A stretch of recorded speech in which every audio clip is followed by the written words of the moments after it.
आज हम सुमित्रानंद पंत जी की कविता पढ़ेंगे, प्रथम रश्मि। इसके विषय में जानते हैं क्या बताया है पंत जी ने इसमें। आसान भाषा में कहे तो इस कविता में एक छोटी सी प्यारी सी चिड़िया का पंत जी ने मानवीकरण कर दिया है। आप लोग इसे नेचर की अलार्म क्लॉक समझ लीजिए। यह अलार्म क्लॉक जब बजता है तब पूरी दुनिया क्या कर रही होती है? खर्राटे लेती रहती है। यही वो चिड़िया है जो सबसे पहले स्वागत का गीत गाती है।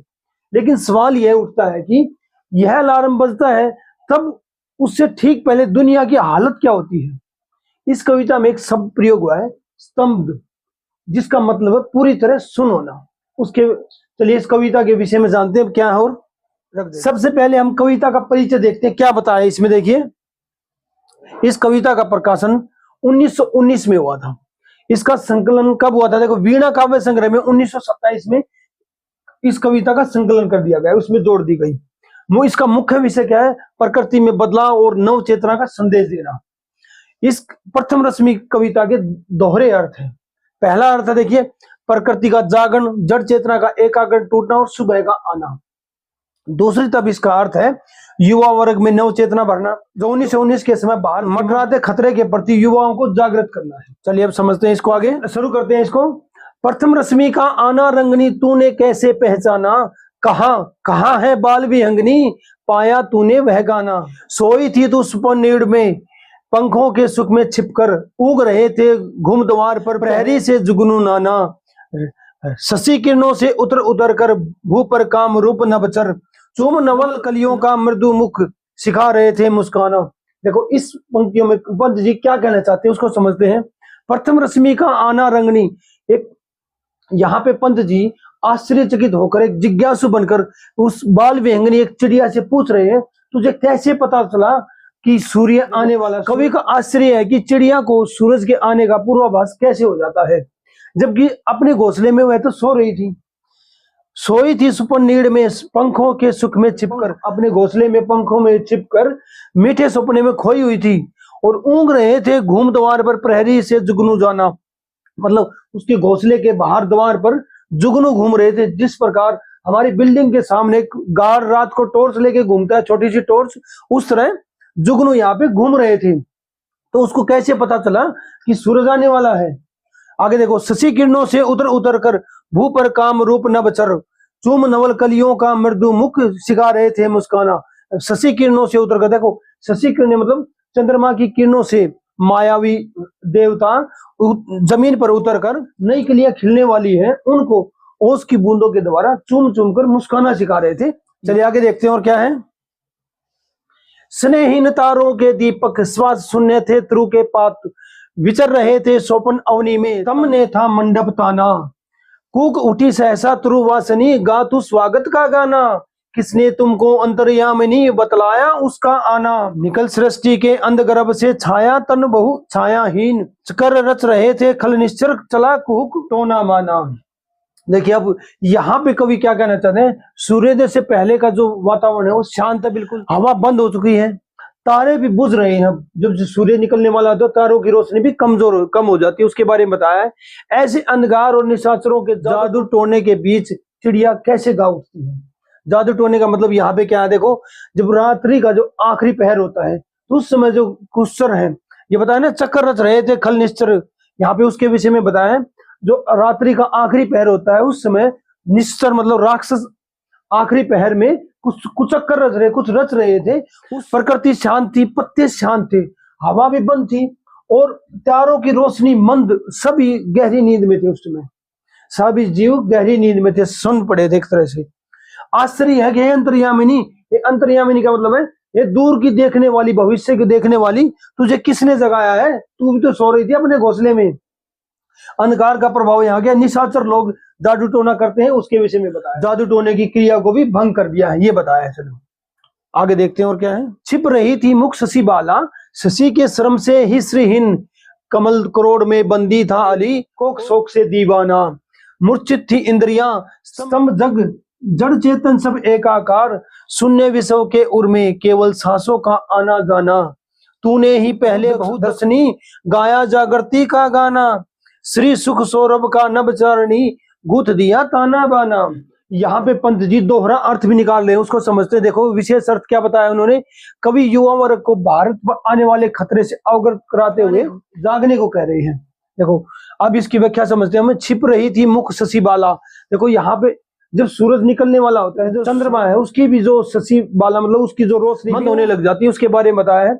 उस समय क्या होता है, कमल करोड़ में बंदी था अली। कमल के अंदर जो भंवरा है वो भी बंद हो गया था गलती से रात में, उसके विषय में बताया। कोक शोक में दीवाना, जो चातक पक्षी होता है जो रात होने के समय एक दूसरे से बिछड़ गए थे, वो भी शोक में व्याकुल है, उसके विषय में बताया है। मूर्छित थी इंद्रियां स्तंभ जग जड़ चेतन सब एकाकार, शून्य विषयों के उर में केवल सांसों का आना जाना।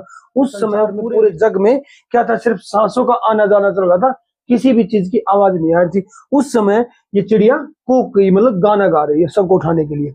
तूने ही पहले बहुदर्शनी गाया जागृति का गाना, तूने ही सबसे पहले उजागर जगाने का गाना गा दिया है सबसे पहले। श्री सुख सौरभ का नभ चारणी गूंथ दिया ताना बाना। तो यहाँ पूरे संसार को निंद्रा में जो सुन पड़ा था उसको जगा दिया तूने। देखो यहाँ रात के अंत में चंद्रमा शिथिल है, संसार जड़ और चेतन से के भेद को भूलकर सुन पड़ा है, सिर्फ सांसें चल रही है। भ्रमर कमल के में कैद है, शारीरिक और मानसिक शिथिलता आ गई। जो सोते हैं तो शारीरिक मानसिक शिथिलता आ जाती है ना, उसके विषय में बताया है। चकवा पक्षी भी विरह में है, क्योंकि रात में जो पक्षी बिछुड़ गया था, चकवा पक्षी भी अपने दूसरे साथी के विरह में जल रहा है।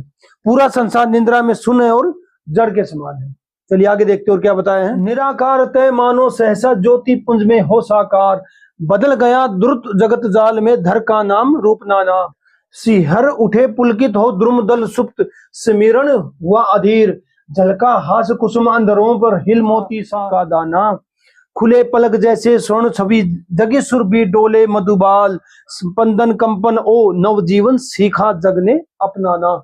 यहाँ पे कवि क्या कह रहे हैं, जब सूरज निकल जाता है, दिन निकल जाता है, तो नवजीवन कैसे आ जाता है संसार में, उसके विषय में बताया है। देखो प्रथम किरण के आते ही संसार निराकार से साकार हो गया है। जैसे सूरज की किरण गिरती है सब जग जाते हैं, सब में धड़कन आ जाती है, मतलब उससे पहले तो सुन था सब कुछ। ऊर्जा का संचार हुआ और पूरी प्रकृति में नवजीवन को अपना लिया है। तो जैसे सूरज की किरण गिरती है सब में ऊर्जा आ जाती है, नवजीवन को अपना लिया जाता है। पहले जो अंधेरा छाया हुआ था प्रकाश में बदल गया है, उसके विषय में बताया है।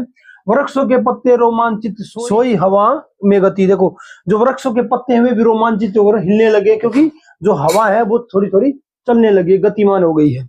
फूलों पर ओस की बूंद चमक उठी, फूलों के ऊपर जो ओस की बूंदे हैं, जैसे सूरज की किरणें गिरी उसके तो चमकने उठी है। अब संसार निद्रा से जाग उठा है, नवजीवन की गतिशीलता। देखो संसार अब निद्रा से जाग उठा है और नवजीवन क्या गतिशील हो गया है। चलिए आगे देखते और क्या है।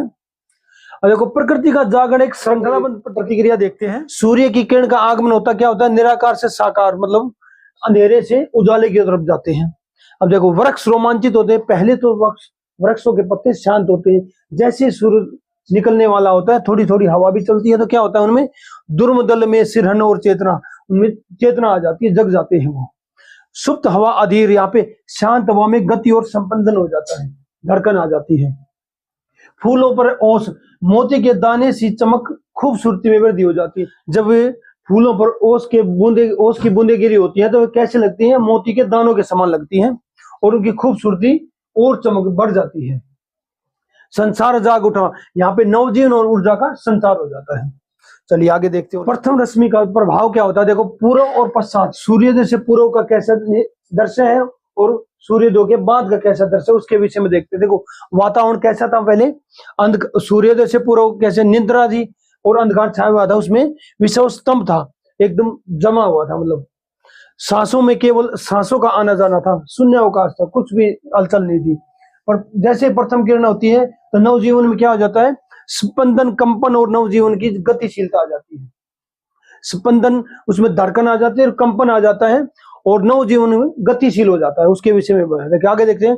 प्रकृति में क्या होता है, उससे पहले अंधकार में समय क्या है, तुरु के पत्ते शांत है, श्वास शून्य है, कमल की पंखुड़ियां सुकड़ी हुई है। जैसे ही प्रथम किरण गिरती है तो क्या होता है, कमल भी खिल जाता है, द्रुम दल पुलकित सुप्त हवा अधीर, फूलों पर मोती सी ओस वो भी चमक जाती है, फूल भी खिल जाते हैं और जो ओस गिरी हुई है वो भी फूलों एक मोतियों के समान चमकने लग जाती है। सूर्योदय से पहले देखो चेतना कैसी थी, जड़ चेतना थी, सब एकाकार, इंद्रियां मूर्छित थी, सब शांत थे, मतलब एक तरह से मरे पड़े थे ऐसा लग रहा है। जैसे ही प्रथम किरण आती है उसके पश्चात क्या होता है, नवजीवन में नव चेतना का संचार हो जाता है, जगत निराकार से साकार हो जाता है। उसके विषय में देखिए आगे देखते हैं। और इस कविता का मूल संदेश क्या है उसको समझते हैं। कवि सुमित्रानंद पंत जी ने प्रथम रश्मि में केवल प्रकृति के मनोहर दृश्य का वर्णन नहीं किया है, बल्कि उसके माध्यम से गहरी नवचेतना का आह्वान किया है। जिस प्रकार सूर्य की पहली किरण संपूर्ण जड़ प्रकृति में प्राण फूंक देती है, उसी प्रकार कवि युवा वर्ग से अपेक्षा करते हैं कि वे अपनी अज्ञानता और शिथिलता की नींद से जागे और राष्ट्र के परिदृश्य में अपने मंडराते खतरों के प्रति सचेत हो जाएं। इस कविता में पंत जी यही कहना चाहते हैं। तो मिलते हैं अगली वीडियो में, धन्यवाद।